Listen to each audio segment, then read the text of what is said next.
আমরা যখন কারাগারে হুজুরের মৃত্যুর সংবাদ পাই, বিশ্বাস করেন হুজুর যতদিন হায়াতে ছিলেন মনের মধ্যে বড় একটা সাহস ছিল যে বাইরে আমাদের বাবুনগরে আছেন, আমরা ভিতরে এতিম না। হুজুরের মৃত্যুর সংবাদের মতো এত ভারী সংবাদ কারাগারের 3 বছরের দ্বিতীয়টা ছিল না আমাদের জন্য।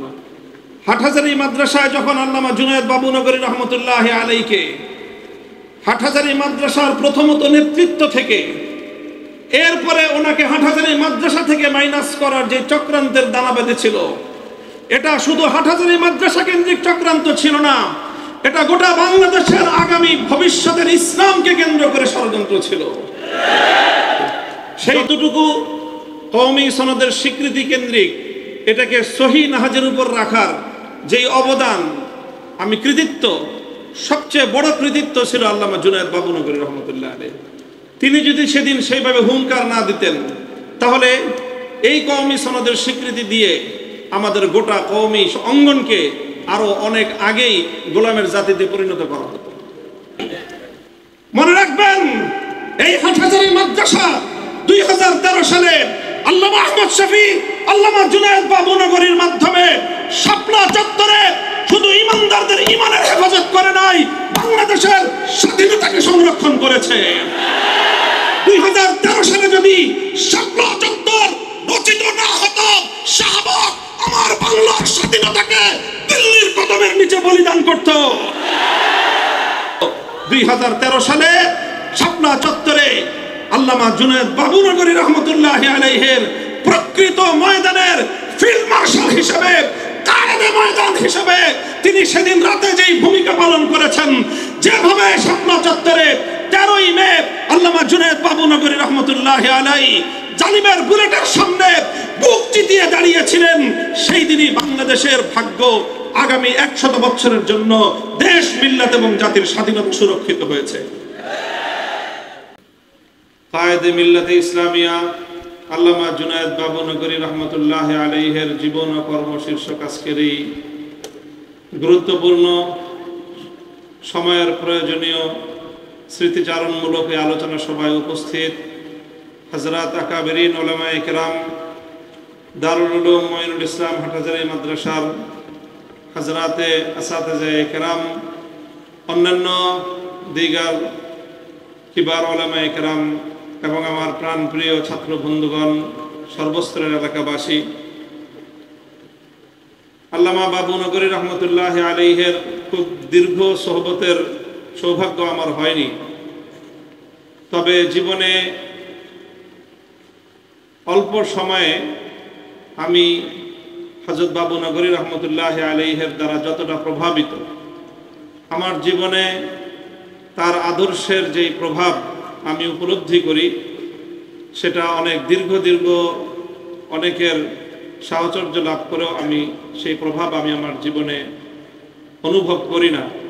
আমি আপনাদের কাছে দোয়া চাই যেন মুজাহিদে ইসলাম, কায়েদে মিল্লাতে ইসলামী আল্লামা জুনায়েদ বাবুনগরী রহমতুল্লাহ আলাইহির সেই চেতনা এবং সেই আদর্শ, এটা যেন আমরা ধারণ করে রাখতে পারি, বাস্তবায়ন করতে পারি, তাদের স্বপ্ন যেন বাংলার মাটিতে পূরণ হয়। অনেক রাত হয়েছে এবং অনেক গুরুত্বপূর্ণ আলোচনা হয়েছে, যে আলোচনাগুলো আমি অত্যন্ত মনোযোগ সহকারে এবং এর দ্বারা উপকৃত হওয়ার নিয়তেই আমি শুনেছি। আমি কাটা কয়েকটা কথা আমার শাইখ ও মুর্শিদ আল্লামা বাবুনগরী রহমতুল্লাহ আলাইহি সম্পর্কে আমি বলতে চাই, আমার যেগুলো নিজস্ব কিছু অনুভব আছে। আমি যখন 2013 সালেও কারাগারে ছিলাম, আল্লামা জুনায়েদ বাবুনগরী রহমতুল্লাহ আলাইহি যখন কারাগারে 2013 সালে, একই সময় আমিও কারাগারে, একসাথে দেখা হয় নাই। হুজুর কারাগারে ছিলেন ঢাকা কেন্দ্রীয় কারাগারে, আমি ছিলাম খুলনা কারাগারে।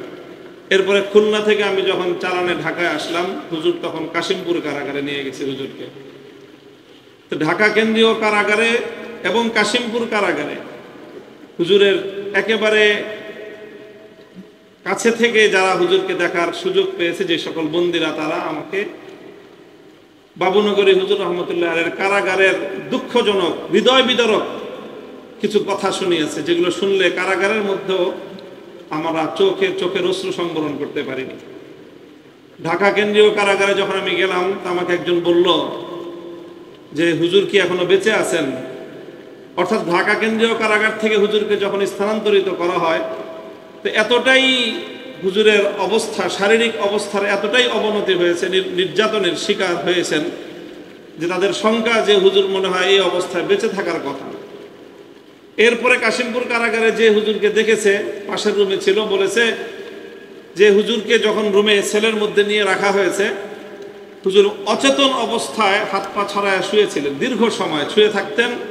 শুধু খাবারের সময় পাশের রুম থেকে এসে হুজুরকে কোনো রকম তুলে খাবারটুকু খাওয়ায় দিয়ে দেওয়া হতো।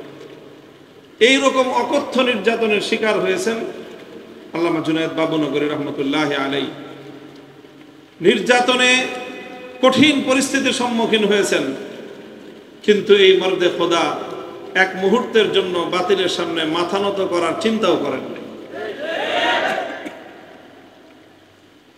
বাবুনগরী রহমতুল্লাহ আলাইহির ইতিহাসে আমার দেখা সময়গুলোতে, বাক বদলকারী বাংলাদেশের সময়গুলোতে আল্লামা জুনায়েদ বাবুনগরী রহমতুল্লাহ আলাইহি জাতির হাল যেইভাবে ধরেছিলেন, এবং তার কিছু ভূমিকার কারণে আগামী প্রজন্ম আমরা অন্তত 100 বছর পর্যন্ত মাথা উঁচু করে কথা বলতে পারবো যে আমাদের জুনায়েদ বাবুনগরী এইরকম অবস্থায় এই ভূমিকা রেখেছিলেন, আমরা অহংকার এবং গর্ব করতে পারবো।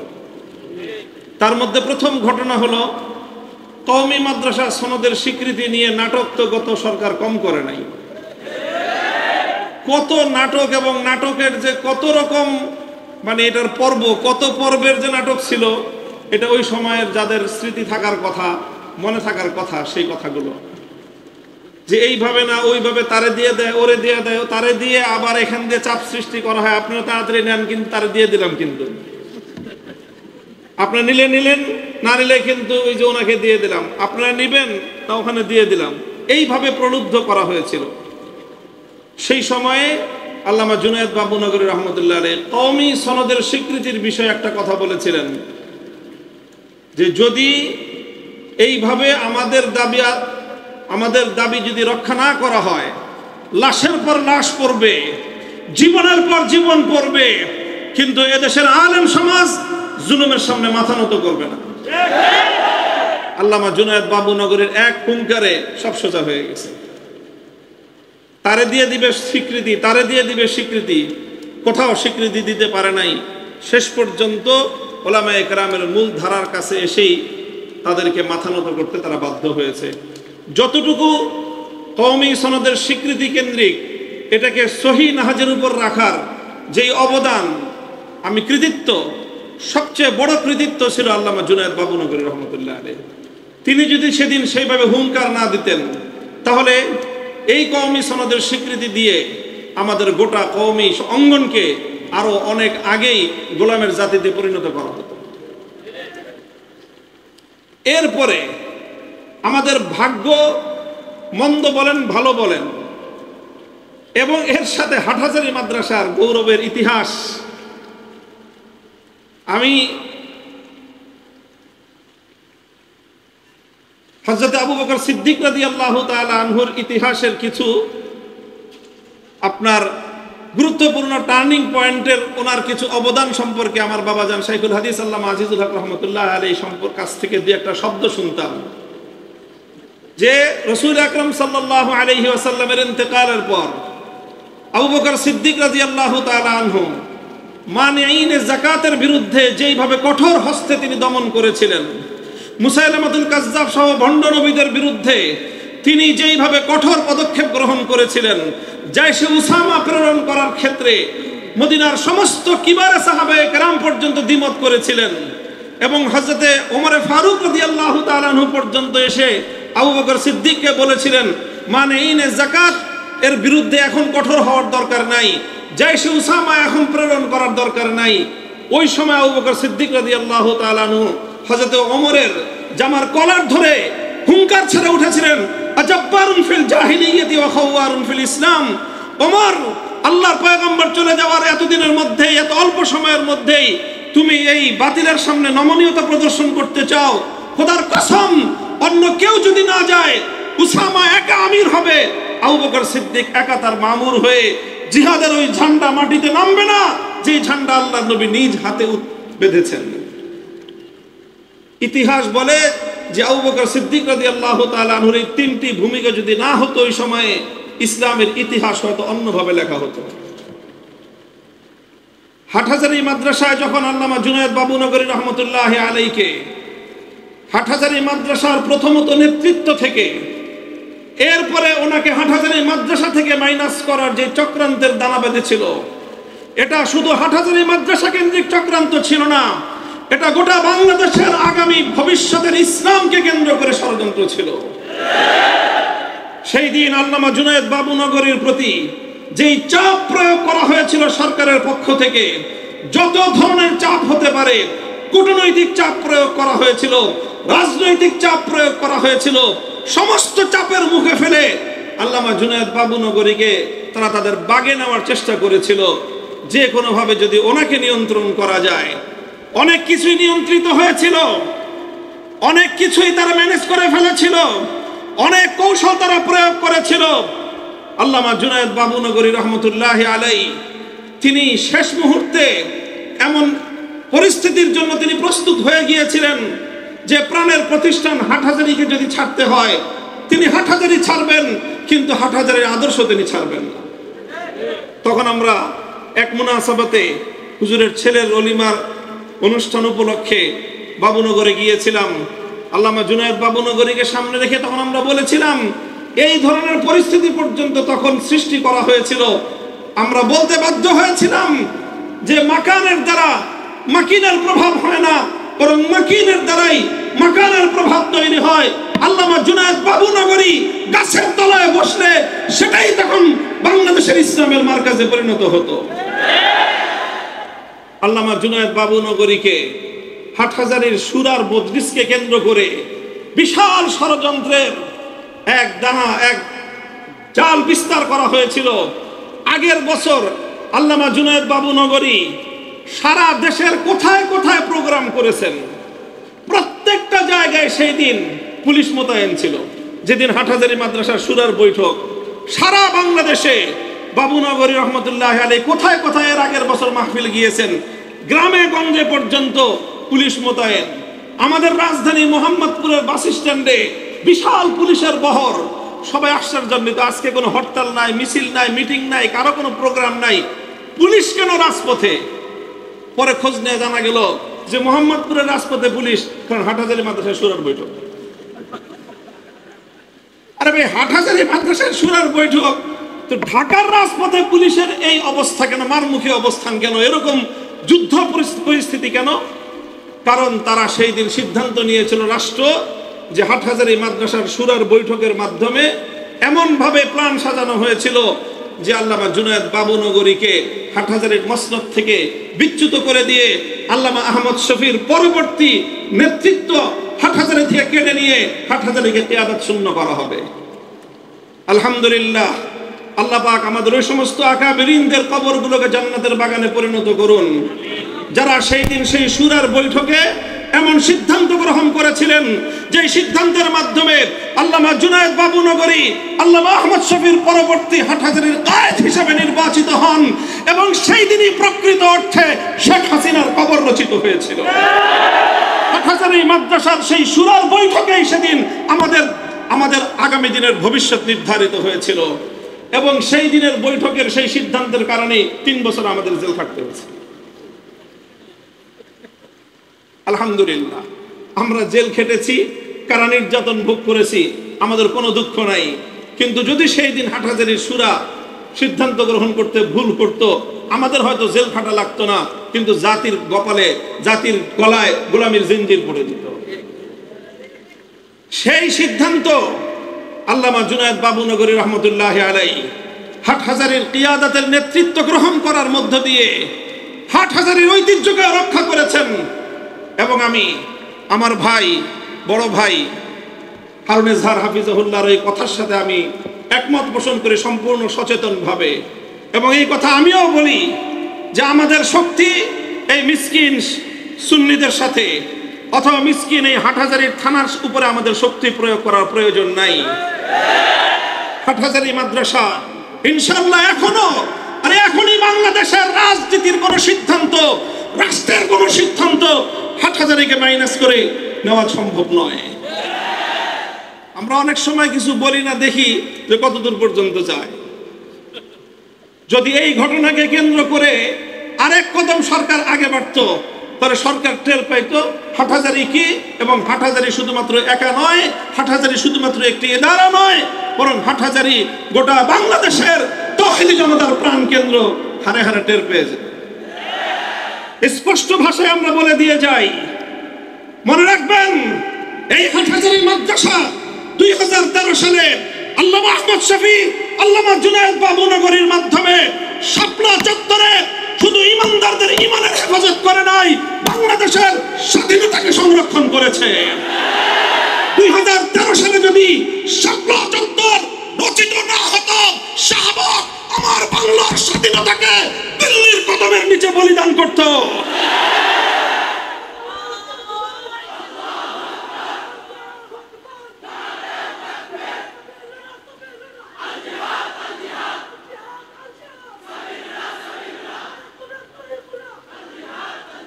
কাজেই এই আমাদের হেফাজতে ইসলামের অবদান, শাইখুল ইসলাম আল্লামা আহমদ শফীর অবদান, আল্লামা জুনায়েদ বাবুনগরী রহমতুল্লাহি আলাইহির অবদান 1000 বছর পর্যন্ত এই দেশ এবং মিল্লাতকে স্বীকার করতে হবে।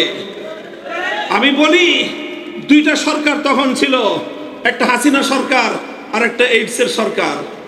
ইমরান এইডস সরকার ছিল না একটা? ইমরান এইডস সরকার বলতো পতাকা নামাও, পতাকা নামতো, পতাকা উঠাইতে বললে পতাকা উঠতো। ভারতীয় দালালদের হাতে আমার বাংলাদেশের স্বাধীনতার পতাকা তাদের হাতের পুতুলে, তাদের হাতের ইশারায় উঠতো আর নামতো। গোটা বাংলাদেশের স্বাধীনতা বিপন্ন হওয়ার পর্যায়ে ছিল।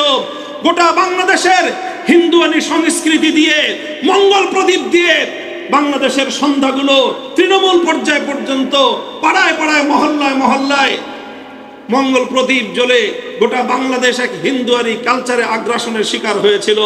2013 সালে শাপলা চত্বরে আল্লামা জুনায়েদ বাবুনগরী রহমতুল্লাহি আলাইহির প্রকৃত ময়দানের ফিল্ড মার্শাল হিসেবে, কায়েদে ময়দান হিসেবে তিনি সেদিন রাতে যেই ভূমিকা পালন করেছেন, যেভাবে শাপলা চত্বরে 13ই মে আল্লামা জুনায়েদ বাবুনগরী রহমতুল্লাহি আলাইহি জালিমের বুলেটের সামনে বুক চিতিয়ে দাঁড়িয়েছিলেন, সেই দিনই বাংলাদেশের ভাগ্য আগামী 100 বছরের জন্য দেশ, মিল্লাত এবং জাতির স্বাধীনতা সুরক্ষিত হয়েছে। মোহতারাম হাজিরিন, কথা খুব লম্বা বলবো না। আল্লামা জুনায়েদ বাবুনগরী রহমতুল্লাহি আলাইহির সাথে আরেকটা স্মৃতির কথা আমার খুব চোখে ভাসে। আমি নিজে সেই স্মৃতির সাক্ষী, ইতিহাসের একজন সাক্ষী হিসেবে নিজেকে গৌরবান্বিত বোধ হয়। আপনারা জানেন যে এক সময় আমাদের এই কায়েদে মিল্লাতের পাসপোর্ট জব্দ করে রাখা হয়েছিল সরকারিভাবে। জানেন এই কথা? হুজুরের পাসপোর্ট জব্দ করে রাখা হয়েছে। হুজুরের তখন চিকিৎসার খুব প্রয়োজন, অসুস্থতা মারাত্মক পর্যায়ে উপনীত হয়েছিল। দীর্ঘদিন হুজুর বারডেমে ভর্তি ছিলেন। হুজুরের বিদেশে চিকিৎসা করানোর খুব প্রয়োজন ছিল। সমস্ত আয়োজন, বিদেশ থেকে হুজুরের শিষ্য সাগরিদরা তারা হুজুরকে নিয়ে যেতে চায়। এখান থেকে আমরাও চাই যে হুজুরের উন্নত চিকিৎসার জন্য বাইরে নেওয়া হোক, কিন্তু সরকার হুজুরের পাসপোর্ট জব্দ করে রেখেছে, পাসপোর্ট দিবে না। হুজুর দিনের পর দিন বারডেম হাসপাতালে ধুকে ধুকে চিকিৎসা দিন। হুজুর মাথা নত করেন না। হুজুর গিয়ে অন্তত তাদের কারো কাছে যে নিজে গিয়ে বলবেন যে আমার পাসপোর্টটা দেন। হুজুর বলছেন জীবন যাবে, বাবুনগরে পাসপোর্ট ভিক্ষা করার জন্য কারো কাছে যাবে না। শেষ পর্যন্ত সেই দিন আমি নিজে উপস্থিত ছিলাম। সন্ধ্যার পর আমি হুজুরকে দেখতে গিয়েছি। তখন তৎকালীন প্রধানমন্ত্রীর সামরিক উপদেষ্টা মেজর জেনারেল জয়নুল আবেদিন সাহেব তিনি একটা প্যাকেট নিয়ে আসলেন হুজুরের কাছে। হুজুরকে দেখতে আসলেন আর ওই প্যাকেটের মধ্যে হুজুরের পাসপোর্টটা।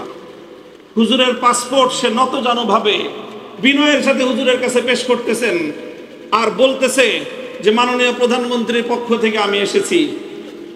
প্রধানমন্ত্রী বলেছেন যে হুজুরের চিকিৎসার যত ধরনের ব্যবস্থার প্রয়োজন সমস্ত ব্যবস্থা সরকার করবে, রাষ্ট্র করবে, যত খরচ বহন করার প্রয়োজন হয় সব সরকার এবং প্রধানমন্ত্রী নিজে বহন করবেন, হুজুর খালি সম্মত হলেই চলে। সুবহানাল্লাহ। এইরকম একজন মেজর জেনারেল প্রধানমন্ত্রীর পক্ষ থেকে সামরিক উপদেষ্টা হাসপাতালে একজন আক্রান্ত রোগীকে দেখতে এসে এত বড় অফার করতেছে। আমি খালি চেয়েছিলাম যে হুজুর এই লোকটার মুখের উপরে কেমনে বলবে কি দেখতেছি। আলহামদুলিল্লাহ, হুজুর তার সাথে কোনো খারাপ ব্যবহার করে নাই। একজন সম্মানিত মানুষকে যথাযথ সম্মান প্রদর্শন করেছেন, সৌজন্যতা প্রদর্শন করেছেন, কোনো অসৌজন্যমূলক কোনো আচরণ করেন নাই, কোনো দুর্ব্যবহার করেন নাই। কিন্তু বাতিলের সামনে নিজের গায়রাতের প্রশ্নে এক চুল পরিমাণ মাথা নত করেন নাই। হুজুর পরিষ্কার বলে দিছেন যে আমি গরিব মানুষ, আমার ভক্ত আছে, ছাত্র আছে, আমার পরিবার আছে, তারাই আমার চিকিৎসার যা ব্যবস্থা করবে, আমার সেই চিকিৎসাই চলবে, প্রধানমন্ত্রীর কাছ থেকে 1 টাকাও আমি গ্রহণ করব না। একদম পরিষ্কার বলে দিলেন। এই কথা শুনে আমি হুজুরের দিকে একবার তাকাই। মেজর জেনারেল সাহেব উনিও মারা গেছেন, আল্লাহ ওনাকেও মাফ করে জান্নাত নসিব করুন। আমি ওনার চেহারার দিকে তাকায় দেখলাম যে মনে হলো চেহারার মধ্যে অমাবস্যার চাঁদ নেমে আসছে, কালো হয়ে গেছে। যে এইরকম ভাবে একজন মানুষ মুখের উপর রাষ্ট্রের সর্বোচ্চ জায়গার একটা এমন প্রস্তাবকে এইভাবে প্রত্যাখ্যান করে দিতে পারে। বলতে তো পারতেন যে ঠিক আছে বিবেচনা করব, পরে না করে দিতেন না। হুজুর গায়রাতের প্রশ্নে এতটুকু হুজুর আপোষ করেন নাই। তুমি পাসপোর্ট লাগলে পাসপোর্ট নিয়ে যাও, বাইরে যেতে দিবে না, আমার বাইরে যাওয়ার দরকার নাই, চিকিৎসা করতে দিবে না, চিকিৎসারও প্রয়োজন নাই। কিন্তু গায়রাতের প্রশ্নে একজন আলেম সময়ের জালেম শাসকের সামনে মাথা নত করতে পারে না। 1000 বছরের ইসলামের গৌরবোজ্জ্বল ইতিহাসের সর্বশেষ অধ্যায় রচনা করে গিয়েছেন আল্লামা জুনায়েদ বাবুনগরী রহমতুল্লাহ আলাইহি। আমরা শুধু গল্প শুনলে হবে না, এই আদর্শগুলো নিজেদের জীবনে ধারণ করতে হবে। মুহতারাম হাজিরিন, কথা লম্বা করব না, অনেক কথা হয়েছে। আমরা দেখেছি, আমাদের জীবনে সৌভাগ্য, কাছে থেকে হুজুরের এই সকল অবদানগুলো দেখতে পেরেছি আমি, এবং আমিও এই কথা খুব তীব্রভাবে অনুভব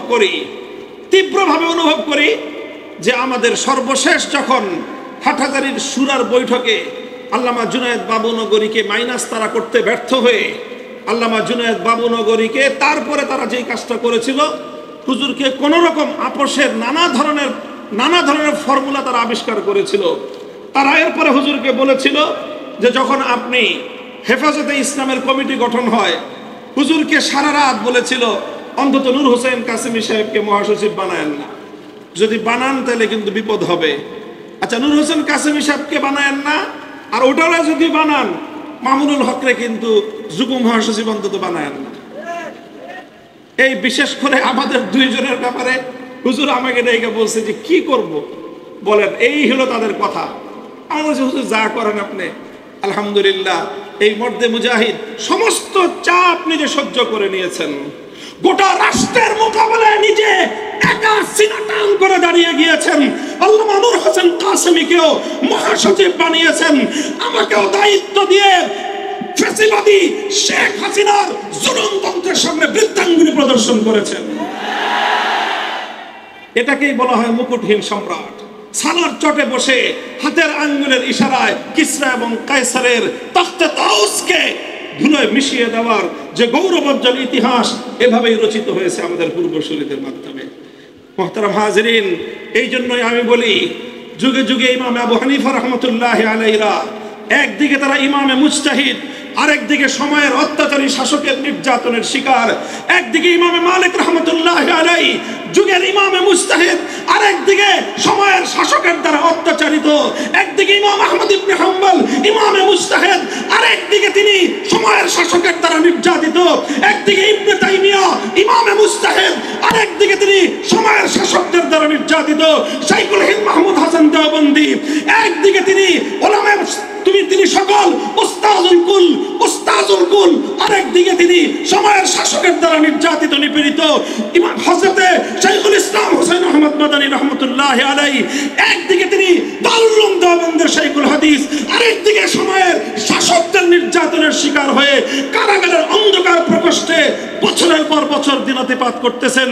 আখেরি চিরাগ হিসেবে শাইখুল হাদিস আল্লামা জুনায়েদ বাবুনগরী রহমাতুল্লাহি আলাইহি হাটহাজারী মুসনাদের শাইখুল হাদিস, আরেকদিকে জালিমের জিন্দান খানার মজলুম সিপাহী। আহলে ইলম উলামায়ে কেরামকে ঝুঁকি নেওয়ার মানসিকতা রাখতে হবে। আহলে ইলম উলামায়ে কেরামকে জাতির নেতৃত্বের দায়িত্ব তুলে নিতে হবে। আহলে ইলম উলামায়ে কেরাম যদি জাতির কিয়াদতের এই জিম্মাদারি তারা যদি গ্রহণ না করেন, কওমের ভাগ্য পরিবর্তন হওয়ার কোনো সুযোগ নাই। এই জন্য আমি আল্লামা জুনায়েদ বাবুনগরী রহমতুল্লাহি আলাইহির এই স্মৃতিচারণ এবং তার জীবন এবং তার আদর্শ শীর্ষক এই আলোচনা সভায় আমার আখেরি পয়গাম উম্মতের উলামায়ে কেরামের কাছে, আমাদের যারা আহলে ইলম, যারা ভালো মুতালা করে ইলম হাসিল করে কিতাবের জাহাজ ইলমের জাহাজ হইতেছেন, তাদের মধ্যে অন্যান্য সমস্ত খেদমত থাকবে। তারা তাসাউফের মেহনত করবেন, তাসনিফাতের বিশাল লম্বা লম্বা তালিকা তাদের জীবনে থাকবে। দর্স এবং তাদরিসের ময়দানে তারা শাহকার হবেন। সমস্ত খিদমতের পাশাপাশি আহলে ইলম উলামায়ে কেরামকে সময়ের শাসকদের চোখের দিকে তাকিয়ে হক কথা বলে মিল্লাতের কিয়াদতের জিম্মাদারি তাদেরকে কাঁধে তুলে নিতে হবে ইনশাআল্লাহ। ইনশাআল্লাহ কথা তো আলহামদুলিল্লাহ আমরা বলতেছি।